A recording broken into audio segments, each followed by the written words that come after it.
ఇంత అవకాశం ఇస్తున్నాడు భగవంతుడు. తప్పు చేశావు, అందుకనే ఈ కథ అంతా దేనికోసం అంటే నువ్వు ఎలా ఉన్నావో తెలుసుకో, తరచి చూసుకోవడం కోసమే పురాణాంతర్గతంగా ఉండేటువంటి కథలు. మొగలి ఫోన్ పక్కన పెట్టేశాడు, ఇంకా బ్రహ్మ దగ్గరికి వచ్చాడు. ఎందుకు క్షమాపణ ఎందుకు అన్నిసార్లు అడగాలనేటువంటి దానికి మళ్ళీ వెనకాలకు వచ్చాం. బ్రహ్మ వైపు చూశాడు, ఇంకేం మాట్లాడలా. ఎందుకంటే నేను అహంకారంతో ఉన్నాను, నేను అందరికన్నా గొప్పవాడననేటువంటి భావన నాలో బాగా లోపలికంతా పూంచుకుపోయి ఉంది. పూంచుకుపోయినటువంటి వాడిని, పెద్దవాడినైనటువంటి వాడిని, తప్పు చేయకూడనటువంటి వాడిని, తప్పు తెలిసినప్పుడు ఒప్పేమిటో కూడా తెలిసినటువంటి వాడిని ఇంకా నన్ను ఇంకెవరన్నా వచ్చి మందలిస్తే ఇంకా అది ఎలాంటిది? మరణ సదృశమే. కనుక మరణ సదృశంతో కూడుకున్నటువంటి భావన ఆయన ఎందుకు ఈయన మౌనం వల్ల కలిగిపోయింది. అబ్బా తల కొట్టేసినట్టయితే, తల కొట్టేయడం అంటే ఆ భావన ఆయన మనసులోకి వచ్చేటప్పటికి ఏమైంది? ఈయనలోంచి ఒక జ్వాలామూర్తి బయటకు వచ్చాడు. ఎక్కడి నుంచి ఏం ముడిచాడు? ఆజ్ఞాచక్రాన్ని ముడిచాడు. ఆజ్ఞాచక్రాన్ని ముడిచేటప్పటికి ఏమైంది? ఆ ముడుపులోంచి అగ్ని పుట్టిందట. అగ్ని పుట్టి ఒక స్వరూపం బయటకు వచ్చింది, జ్వాలగా బయటకు వచ్చిందట. వచ్చిన వాడెవడు? కాలభైరవుడు. ఆ కాలభైరవుడు ఆ భృకుటి నుంచి బయటకు వచ్చి స్వామికి నమస్కరించాడు. స్వామి అన్నాడు, చెయ్యి అన్నాడు. ఏం చేయాలి? చెయ్యి, నీ ఇష్టం. ఎందుకు వచ్చావో నీకు తెలుసుగా, నేను మళ్ళీ నీకు మళ్ళీ ఇంకో ఇన్స్ట్రక్షన్ ఇవ్వక్కర్లేదు కదా, చెయ్యి అన్నాడు. ఈయన వెంటనే ఏం చేశాడు? ఈయనకి మొత్తం ఎన్ని తలలని చెప్పుకున్నాం? 5 తలలని చెప్పుకున్నాం. బ్రహ్మకి ఎన్ని తలలు అంటే 5 తలలు. 5 తలల్లో 4 తలలు 4 దిక్కుల్ని చూస్తున్నాయిట.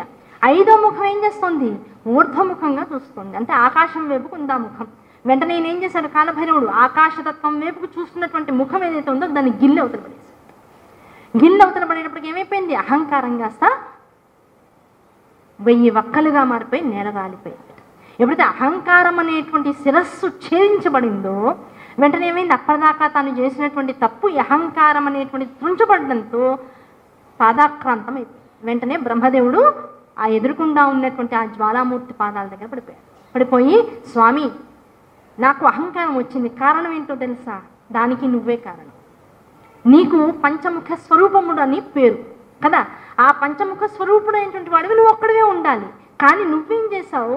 నీ ప్రహృష్టమైనటువంటి శక్తినంతా కూడా నాలో నిలిపి ఈ పంచముఖాలతో ఈ పంచభూత ఆలయమైనటువంటి ఈ జగత్తునంతా కూడా నీ అంత సమర్థవంతంగా నేను కూడా నిర్వహిస్తాననేటువంటి భావంతో 5 ముఖాలు ఇచ్చి నన్ను జగత్తులోకి పంపించావు. నేనేం చేశాను? నీ తర్వాత కాదు నీలా నాకు కూడా 5 ముఖాలు ఉన్నాయి, నీకున్న శక్తులన్నీ నీలా కాదు నీకన్నా కొంత ఎక్కువే నాకు ఉన్నాయి.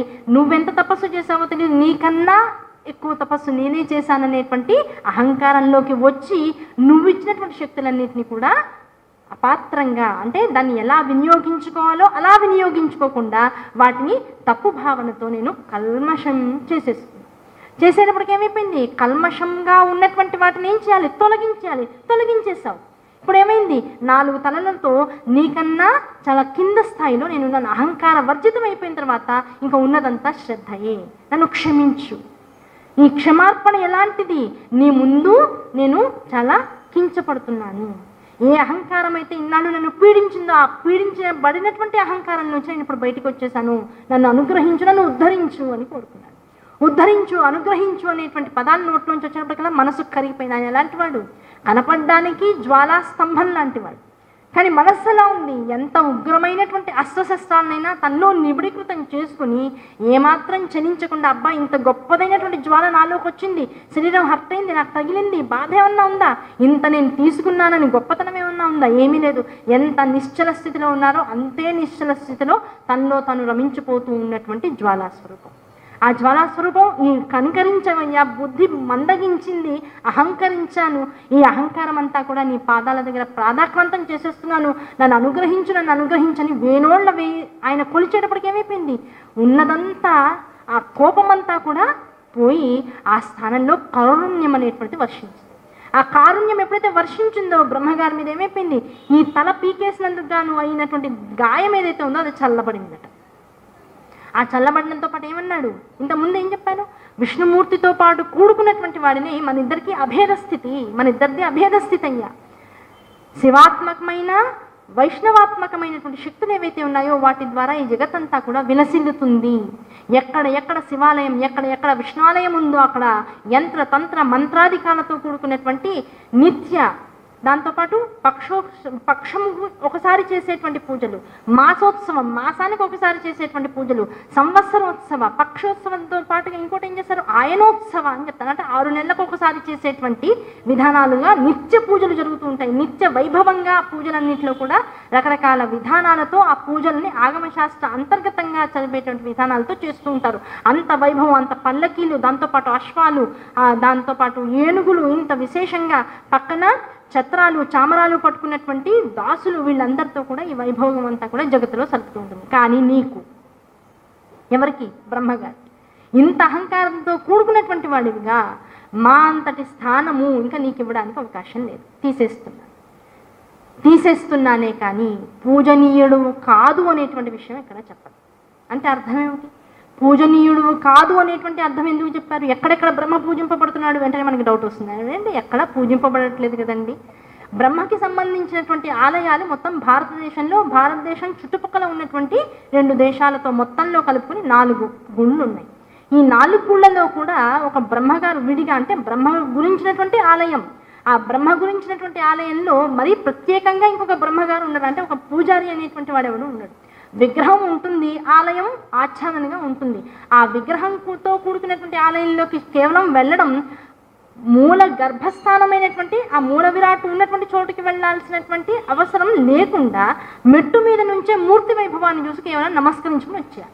ఇంకంతేగాని ఇక్కడ కొబ్బరికాయ కొడతానండి, ప్రసాదంగా ఇస్తారా, లేకపోతే ఇంకేమైనా చేయిస్తాను, ఇక్కడ ఏమైనా కాస్త పెద్ద పూజ చేయిస్తాను, రథోత్సవం చేయిస్తానంటే అక్కడ చేయడానికి ఎవరు ఉండరు. చేసేటువంటి విధానం మనం ఏదన్నా ఏర్పాటు చేసుకున్నా అది చేయకుండానే మధ్యంతరంగా ఆగిపోతూ ఉంటుంది. కనుక బ్రహ్మకు దేవాలయం లేకపోలేదు, ఆ బ్రహ్మకు స్థానం అనేటువంటిది యజ్ఞయాగాది క్రతువుల్లో లేకుండా పోలేదు. పూజనీయమైనటువంటి స్థానం బ్రహ్మగారికి ఇవ్వబడింది. కారణం ఏంటంటే సృష్టికంతటికి ఆయనే ఆద్యుడు కనుక. పూజ ఎక్కడెక్కడ చేస్తాం బ్రహ్మగారికి? యజ్ఞయాగాది క్రతువులు చేసేటువంటి విధానంలో ఒక ప్రత్యేకమైనటువంటి స్థానంలో ఒక ఋత్వికుణ్ణి కూర్చోబెడతారు. మీరు బ్రహ్మ, దీనికి యజ్ఞానికి అంతటికి కూడా మీరు అధికారికత్వం వహించండి అని చెప్పి ఆ యజ్ఞం జరిగినంత కాలము కూడా ఆయన యందు బ్రహ్మతత్వాన్ని నిబిడీకృతం చేసి మంత్రము ఆధారం చేసుకుని ఆయన చెప్పేటువంటి విధానంతోనూ ఆయన అక్కడ యజ్ఞం జరుగుతున్నంతసేపు ఎన్నాళ్ళన్నా జరగని 40 రోజులు, 50 రోజులు, సంవత్సర కాలం, 80 సంవత్సరాల కాలం, 1000 సంవత్సరాల కాలం, ఎంత కాలమైనా సరే ఆ యజ్ఞం జరుగుతోంది అంటే అక్కడ ఆయన కూర్చుని తీరవలసిందే.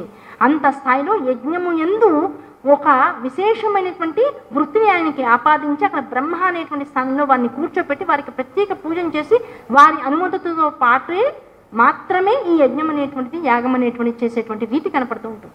ఒకవేళ అటువంటి విశేషతత్వాన్ని, అంత వేద ప్రామాణికమైనటువంటి స్థితిగతుల్ని పొందనటువంటి బ్రహ్మ దొరకకపోతే కనీసం ఒక పూర్ణ కలశాన్ని తీసుకుని ఆ పూర్ణ కలశము యందు బ్రహ్మని అక్కడ మంత్రముతో అనుష్ఠించి అక్కడ ప్రవేశపెట్టి ఆ బ్రహ్మ యొక్క అనుగ్రహంతో ఆయన ఎదురుకుండా ఇంత కార్యక్రమం చేసేటువంటి అవకాశం ఉంటుంది. దాంతోపాటు ఇంట్లో ఏదైనా ఒక పవిత్ర కార్యం చేసేటప్పుడు, లేదు కాస్త అపరకార్యాలు జరిగినప్పుడు అవన్నింటి నుంచి బయటకు వచ్చేటువంటి సందర్భాల్లో మనం ఏం చేస్తూ ఉంటామంటే పుణ్యాహవచనం అని చేస్తూ ఉంటాం. ఆ పుణ్యాహవచనంలో 3 కలశాలు పెడతారు. ఆ 3 కలశాల్లో వాస్తు కలశము, దాంతోపాటుగా పరిహర కలశము, దాంతోపాటు 3వది బ్రహ్మ కలశము అని చెప్తారు. ఆ బ్రహ్మ కలశం ఎక్కడెక్కడ పెట్టబడుతుందో అక్కడ అశుచి కానీ, దాంతోపాటు అపరకర్మల ద్వారా కలిగినటువంటి ఖేదము కానీ ఇంకా ఆయన ప్రవర్తించడానికి వీల్లేదు. ఆయా సందర్భాలలో బ్రహ్మ ఆయా చోట్ల ఉండి విశేషమైనటువంటి పూజలు అందుకుంటాడు. అక్కడ బ్రహ్మ యొక్క ప్రతిష్ఠితమైనటువంటి మంత్రము లేకపోతే ఆయన సుఖం అనేటువంటిది రాదు. ఇది విశేషంగా చెప్తారు. కనుక ఇప్పుడు బ్రహ్మకి పూజ లేకపోలేదు, బ్రహ్మకి ఆలయం లేకపోలేదు, కానీ ఎంత విశేషం